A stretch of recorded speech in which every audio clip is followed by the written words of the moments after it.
Assalamualaikum warahmatullahi wabarakatuh. Kami dari kelompok 8 Retorika ingin mereview sebuah buku yang berjudul Buku Ajar Retorika, karya Danik Sulistiarini dan Ana Gustina Zainal.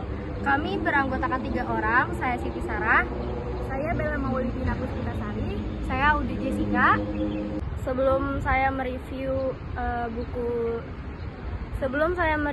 buku Ajar Retorika, sebelumnya saya akan menjelaskan siapa saja penulis dari buku Ajar Retorika.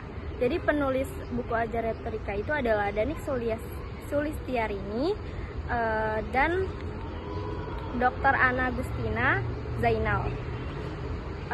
Tahun terbit buku ini yaitu tahun 2020. Penerbitnya yaitu CVA Aristi dengan jumlah halaman buku 174 halaman. Jadi buku Ajar Retorika terdapat 10 bab. Pada bab pertama menjelaskan tentang sekilas dari retorika, termasuk mengenai pengertian retorika dan unsur-unsur pendukung retorika. Kemudian bab kedua yaitu menjelaskan tentang sejarah dan perkembangan retorika. Sejarah retorika yang cukup panjang. Selanjutnya bab kedua yaitu menjelaskan tentang sejarah dan perkembangan retorika. Sejarah retorika yang cukup panjang mulai dari masa Yunani kuno, Romawi kuno, abad pertengahan hingga retorika modern. Kemudian bab ketiga yaitu retorika sebagai ilmu dan kedudukannya dengan disiplin ilmu yang lain. Pada bab ini akan diuraikan tentang ontologi, epistemologi, dan aksikologi retorika. Selain itu juga akan dibahas mengenai kedudukan retorika dengan disiplin ilmu lain seperti logika, bahasa, dan sastra. Selanjutnya adalah bab keempat, itu adalah unsur-unsur dalam retorika. Yang pertama, bab ini akan membahas mengenai unsur-unsur yang terlibat dalam retorika, yaitu pembicaraan, komunitor, pesan, dan khalayak audiens. Kompetensi dasar. Setelah membaca bab awal ini, mahasiswa akan lebih memahami tentang unsur-unsur dan retorika, yaitu pembicaraan atau komunikator, pesan, dan khalayak atau audiens.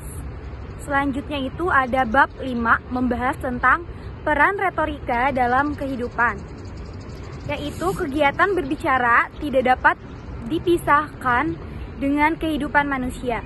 Dapat dikaitkan bahwa retorika berperan dalam berbagai bidang kehidupan, seperti dalam bidang politik, perdagangan, seni, pendidikan. Dalam bab ini akan dipaparkan penggunaan retorika dalam berbagai bidang tersebut.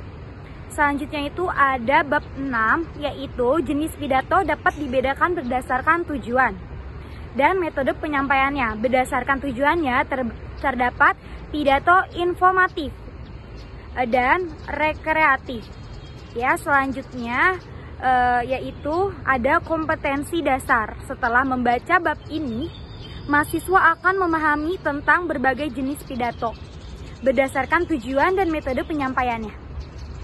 Tujuan pembelajaran bab ini bertujuan untuk memberikan pengetahuan mengenai jenis-jenis pidato berdasarkan tujuan dan metode pembelajarannya. Selanjutnya saya akan menjelaskan bagian bab 8, 9, 10. Di bagian bab 8, dalam bab ini menjelaskan bagaimana cara mempersiapkan pidato dengan baik dan juga penyusunan pidato dengan baik. Penyusunan dalam teks pidato dengan baik yaitu seperti memilih topik dan tujuan, bisa dari pengalaman pribadi, hobi, pengalaman kerja, dan lain sebagainya. Selain mencari topik, kita juga harus bisa menerapkan kriteria topik yang baik. Contohnya seperti latar belakang pengetahuan, pembicaraan yang menarik, dan juga minat pembicara, pendengar, serta tidak lupa harus sesuai dengan pengetahuan juga. Lalu dengan merumuskan judul, menentukan judul, dan mengembangkan bahasanya. Lalu di bab 9 ini, bab ini memberikan pengetahuan dan pemahaman tentang penyampaian pidato, termasuk dalam tentang percaya diri, kredibilitas, demam panggung, dan cara mengatasinya seperti apa.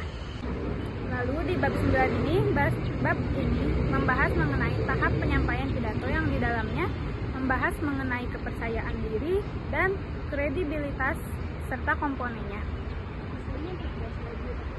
Dalam bab 9 ini memberikan pengetahuan dan pemahaman tentang tahap penyampaian pidato, termasuk di dalamnya tentang kepercayaan diri saat menampilkan pidato. Dan juga cara mengatasi demam panggung di dalam menampilkan pidato. Dalam bab 10 yaitu ada rapat dan moderator.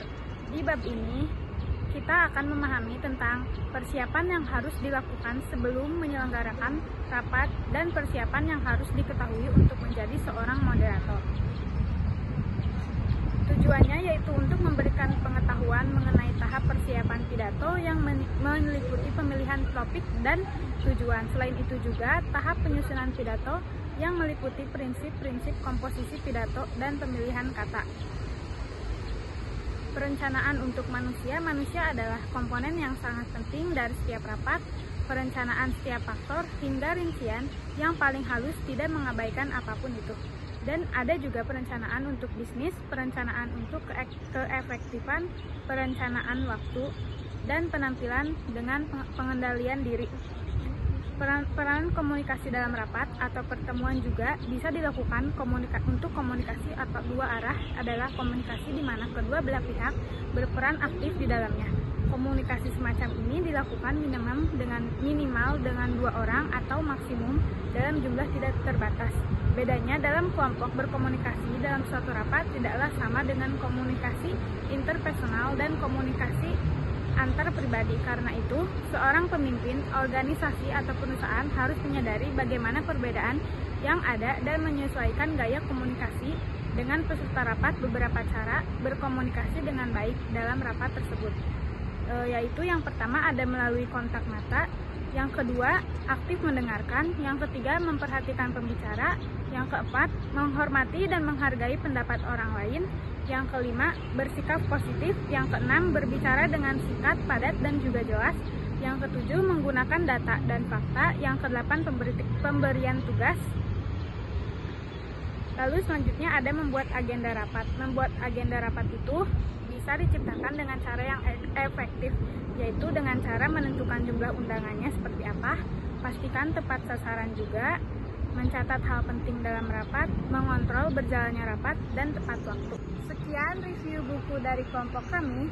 Mohon maaf apabila ada salah kata dalam penyampaiannya. Terima kasih. Wassalamualaikum warahmatullahi wabarakatuh.